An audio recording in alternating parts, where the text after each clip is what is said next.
来看台南的安平哦，早起嘛因为海水倒急，安平路积水，安南区的城西街一段嘛因为八楼水淹30公分悬，同款的状况嘛发生伫高雄，基金哦嘛已经连续3天拢淹水咯，市区的三明市场嘛积水，无法度做生意。 边仔就是运回安平路31，因为大楼的关系，规条车路淹甲变水路，有民众冒险撩水硬要过，汽车煞袂法，只好停在路边。射过去车子就骑不动了，哎，所以现在就抛锚这样子。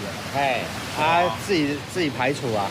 夸张啊，那个运河的河面都比都已经平行了。 除了安平以外，安南区城西街一段地势较低61巷附近，是对透早6点多就开始咧淹，贴沙底啊都无再调查水。当地民众表示，2个月来已经淹3届，实在是真无奈。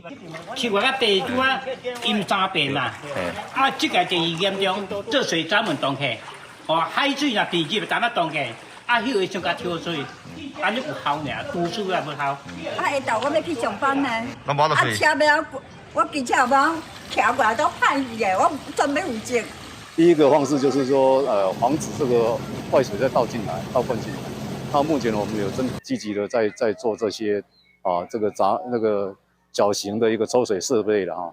今仔日高雄同款受到大楼影响，上低有到1.37公尺悬，创下20年来纪录，连爱河都直接溢出来。附近的三明市场嘛，淹到无法度做生意。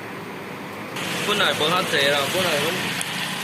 开始敢若这尔，啊尾啊变做规个接到遐去啊，头拄啊搁较早进前，中甲要到顶悬遐去啊。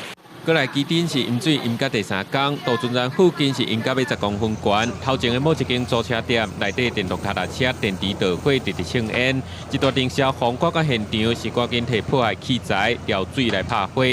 记者综合报道。